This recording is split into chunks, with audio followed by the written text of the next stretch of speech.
You're not broke because you spend too much. The system was never designed for you to win. Seriously, think about it. You did everything right. You got the degree, you climbed the corporate ladder, you secured that shiny six-figure salary, and yet, at the end of the very month, your bank account is absolutely gasping for air. Welcome to a brand new explainer right here on USI Rift. Listen, before we expose the hidden architecture of modern wealth, take a second to subscribe to the channel, like this explainer, and comment your thoughts down below.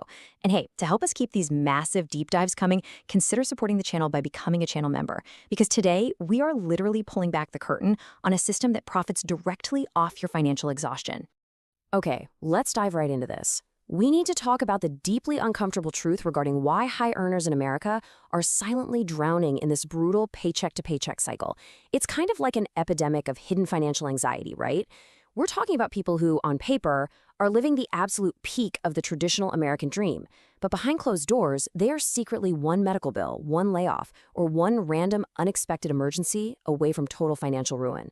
We were talking about your doctors, your lawyers, your dual-income tech workers, real people trapped in an invisible current, working harder and faster than ever before, literally just to tread water. It's a treadmill that never slows down. Part 1. The illusion of wealth.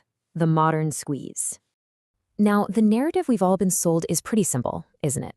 Work hard, earn a high income, and you will be financially secure. But let me tell you, that narrative is a complete ghost. It belongs to a completely bygone era. Just look closely at these numbers, which are sourced directly from Elizabeth Warren and Amelia Taggi's extensive research into the economics of the middle class. Back in the 1970s, an average family could literally survive and actually thrive on just one single income. After paying for housing, health insurance, and all the fixed costs, that single-earner family had a solid 46% of their wages left over.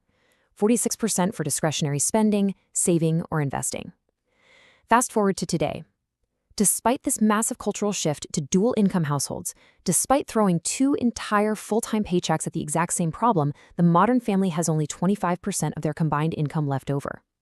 Think about what that actually means.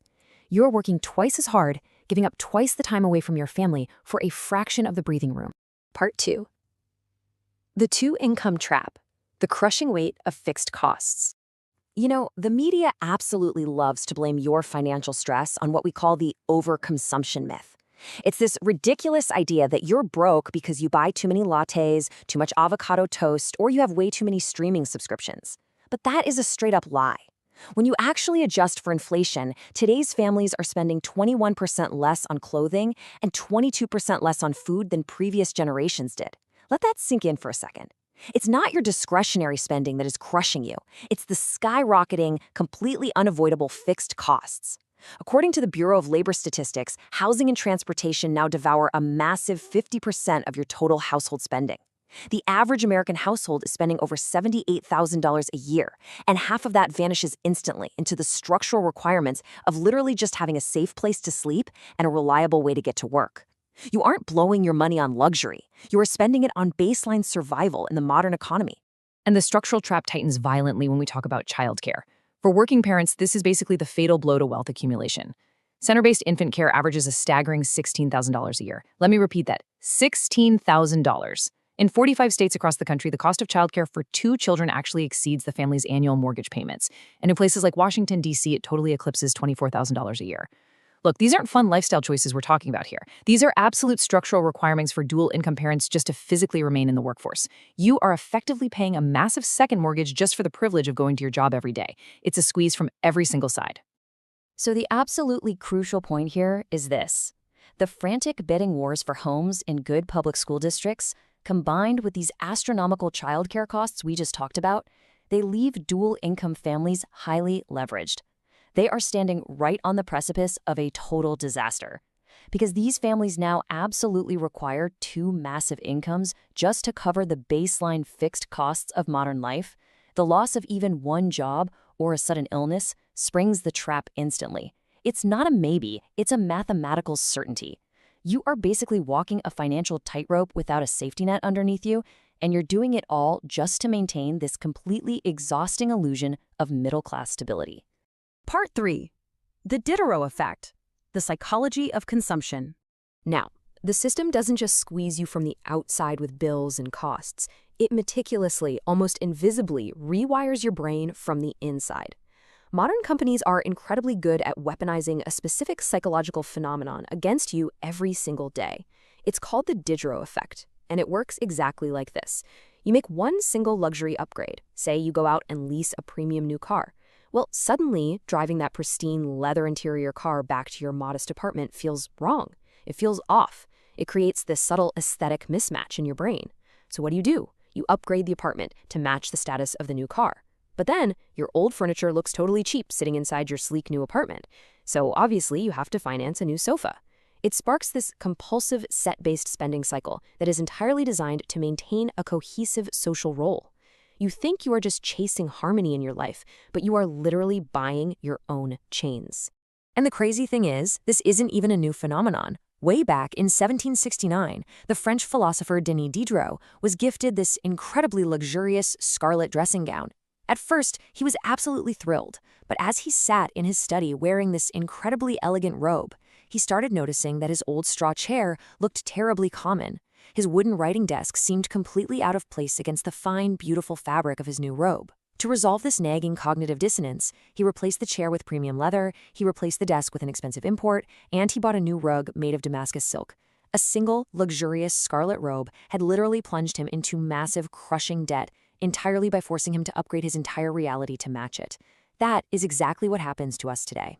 Notice how these tiny, incremental lifestyle upgrades silently construct a golden cage all around you.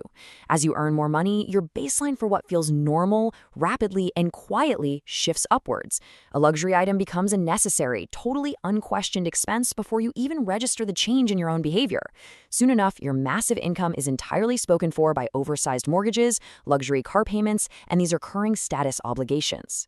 Sure, you make six figures, but you can't quit your job, you can't start that business you've been dreaming of, and you can't take a single risk.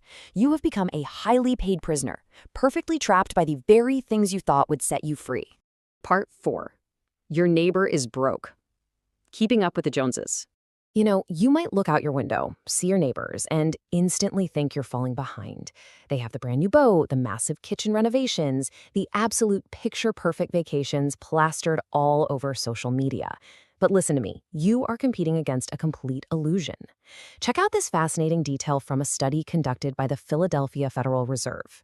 They found that in neighborhoods where a lottery winner happens to live, the bankruptcy rates of the non-winners actually skyrocket. No joke. Why does that happen? Because the neighbors see the sudden influx of spending, the flashy new cars, the expensive landscaping, and without knowing the source of the wealth, they subconsciously try to match it. Trying to match the spending of suddenly wealthy neighbors drives peers right into destructive debt and bankruptcy. It perfectly proves exactly how deeply wired our brains are to consume on par with our immediate surroundings. And almost no one is immune to this kind of psychological pressure. But when you feel that anxiety creeping in, when you feel that burning need to upgrade your life just to look successful to the outside world, I need you to remember this absolute truth. The Joneses are very likely frantically drowning in credit card debt just to project that image of security. They're taking on massive amounts of unproductive, toxic debt to finance an illusion for people they don't even really know. Listen, fancy cars and designer clothes are merely symbols of money that has already been spent. Real wealth is silent. It's what you do not see. Part 5. True wealth is hidden. The millionaire next door. So if the flashy spenders are actually broke, what does true wealth actually look like in America? Groundbreaking research by Thomas J. Stanley and William D. Donko categorizes high earners into two very distinct camps. On one side, you have the PAWS, the prodigious accumulators of wealth.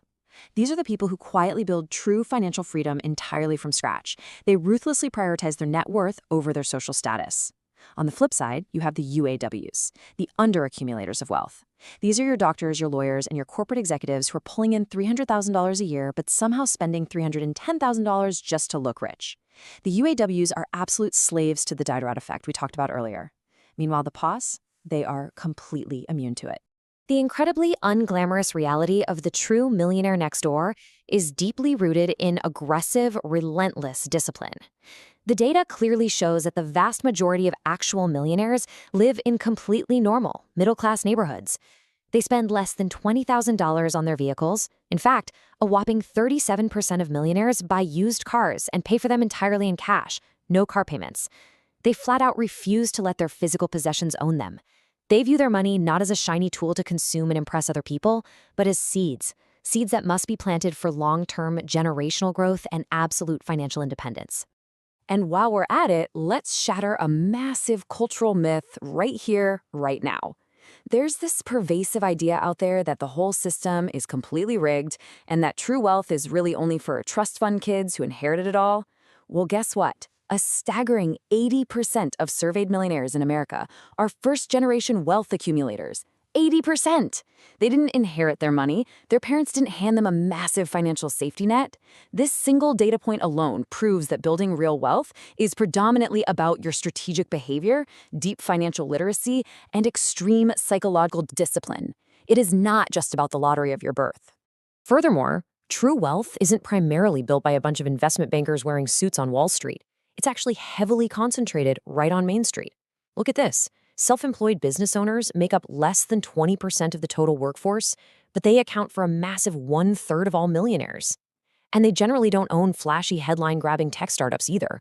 They own intensely unglamorous but highly profitable businesses. We're talking auto dealerships, beverage distributors, specialized law firms, pest control services. They focus entirely on generating long-term equity and controlling their own time, rather than drawing a flashy, heavily taxed salary just to impress their peers at a dinner party. Part 6. Escaping the Golden Cage, Reclaiming Your Power. So, the million-dollar question: how do we actually escape this matrix of fixed costs and psychological traps to actually build lasting wealth for ourselves?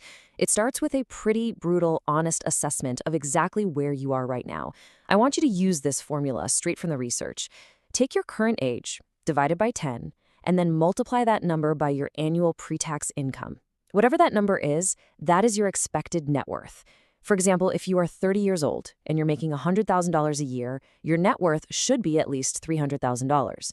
If it isn't, if you're nowhere close to that, you are very likely suffering from severe lifestyle creep. You are eating your seeds instead of sowing them in the ground. The mathematical reality doesn't care one bit about the image you project to your friends. It only cares about what you actually retain at the end of the day. Escaping this trap is going to require some serious, aggressive action on your part. First, you must completely and utterly stop the comparison game. Unsubscribe from the highlight reels on your phone. Second, you must track where every single dollar goes. You have to direct your money with intention. Don't just sit there wondering where it all went at the end of the month. You need to assemble a strong financial team. Get a CPA, an attorney, a solid financial advisor. But most importantly, you have to build what we call a go-to-hell fund. Now, this isn't just a basic emergency fund to fix a flat tire on a Tuesday. No, this is capital that is accumulated so densely that you have the absolute power to walk away from any toxic job, any bad business situation, and sustain yourself for a decade or more. It is, quite literally, weaponized financial autonomy. Because all of this builds to our ultimate realization in this explainer. The goal of understanding wealth is not to force yourself to live like a monk and never, ever enjoy the fruits of your labor. That's not the point. The goal is to completely redefine what money is actually for in your life. Money is a tool. It is a tool specifically designed for buying back your time, securing your peace of mind, and ensuring your autonomy. It is absolutely not a tool for buying aesthetic harmony for your living room or desperately seeking validation from total strangers on the internet. Make sure your increased income actually secures your freedom. And you know what the worst part of all this is? The vast majority of people walking around today will never even realize they have this choice. They are going to stay right there on the treadmill until the very day they die, just endlessly polishing the shiny bars of their own golden cage. So as we wrap up this explainer on USIR Reft, I have to ask you, which will you choose? Will you drain your actual life energy trying to appear wealthy to people you don't even really like? Or will you quietly, methodically buy your true freedom? Let me know your choice down in the comment section below, and please don't forget to like this explainer, subscribe to the channel, and consider becoming a channel member to support the deep dive work we do here. Until next time, stay focused and start building your escape route.